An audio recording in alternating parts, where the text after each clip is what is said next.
Cooking with Mourin চ্যানেলে আবার সবাইকে স্বাগত জানাই। আমি আজকে করব একটু চিকেন কাবাব।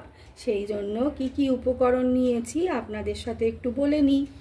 আজকে নিয়েছি একটু চিকেন, নিয়েছি একটু আদা রসুন বাটা, আর এখানে নিয়েছি টক দই আর হলুদ, লঙ্কা, জিরে গুঁড়ো, আর এটা হলো গরম মশলা, একটু নুন, চাট মশলা নিয়েছি আর ব্ল্যাক পেপার নিয়েছি।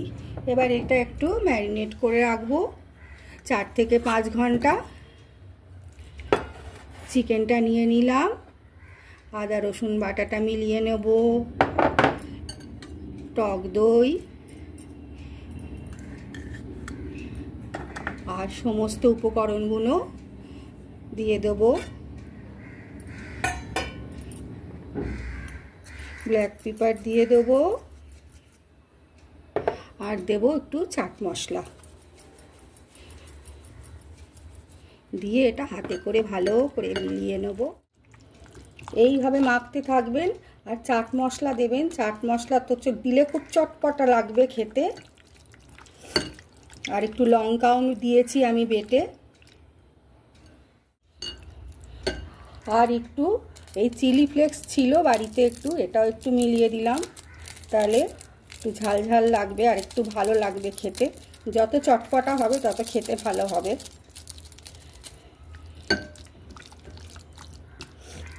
ব্যাস, এটা আমার ম্যারিনেট হয়ে গেছে। দেখুন ম্যারিনেট তো হয়ে গেল। এবার আমি এটাকে একটু ফয়েলটাকে মুড়িয়ে নেব।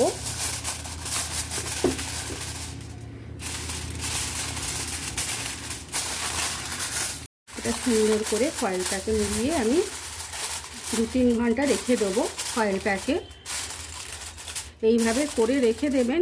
2-3 ঘন্টা রাখলে চিকেনটাও সফট হবে, খেতেও ভালো লাগবে, জুসটা ভেতরে ভালো মতো ঢুকবে, চিকেনের যে ছিবড়ে ভাব সেটাও থাকবে না, জুসি লাগবে, খেতে ভালো লাগবে। এবার এটা আমি ফ্রিজের মধ্যে 2-3 ঘন্টার জন্য ঢুকিয়ে রাখব। এবার চিকেন কাবাবটা আমি করব। আমি 4 ঘন্টা এটা ফ্রিজে রেখে দিয়েছিলাম। এবার এটাকে আমি খুলে নেব। অল্প একটু তেল দিয়ে দেবো।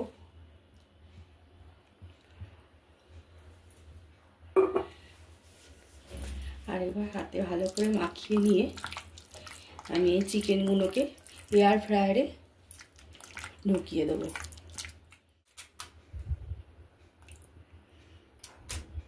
দেখুন এমন সুন্দর করে আমি সাজিয়ে নিচ্ছি। কিছু বোনলেস আছে, কিছু বোন আছে। আমাদের খেতে ভালো লাগে বলে কিছু বোনেরও রেখেছি মাংস। সব কটাই আমি আস্তে আস্তে সাজিয়ে নেব। যেটুকু গ্রেভি ছিল আমি ওপর দিয়ে চিকেনের ওপর দিয়ে একটুখানি দিয়ে নেব।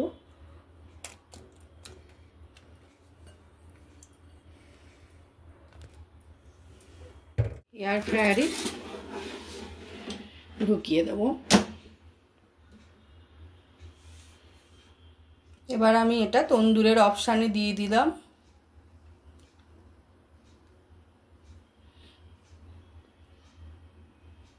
কুড়ি মিনিট মতো দেব।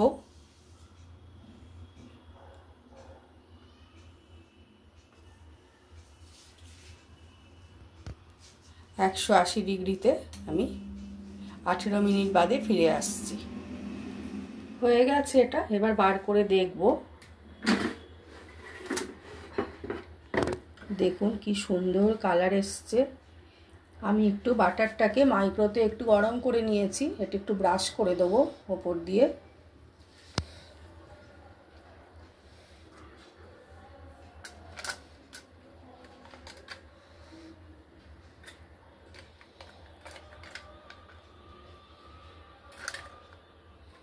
একটু বাটারের গন্ধটা ভালো লাগবে কাবাবে, ওই জন্য আমি একটু বাটার ব্রাশ করে দিলাম।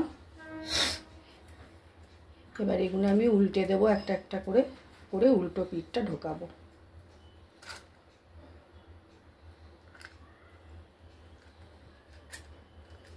সব কটাই একটা একটা করে উল্টে দেবো।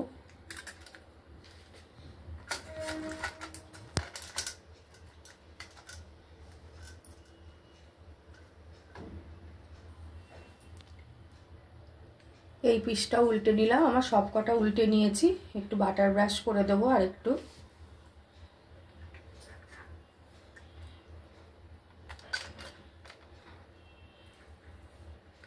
ভালো করে সব কটাকে ধরে ধরে বাটার ব্রাশ করে দিলাম। এবার আমি ঢুকিয়ে দেবো। আবার উল্টো পিঠটা আমি আবার তন্দুরি অপশানে গিয়ে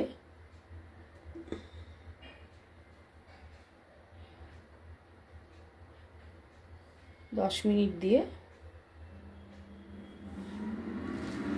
স্টার্ট করে দিলাম। দেখুন আমার চিকেন কাবাব একদম রেডি হয়ে গেছে। কি সুন্দর দেখতে হয়েছে দেখুন। আজকে আমার সন্ধ্যের স্ন্যাক্সটা পুরো জমে যাবে। এর সাথে আমি একটু চা করে নিয়েছি, এই যে চা করে নিয়েছি। আজকে গরম গরম চা আর চিকেন কাবাব, আজকে জাস্ট আমার বিকেলটা জমে যাবে। আমার রেসিপিটা যদি ভালো লাগে একটু লাইক, শেয়ার আর কমেন্ট করতে ভুলবেন না। একটু সাবস্ক্রাইব করে দেবেন। Tata, bye bye.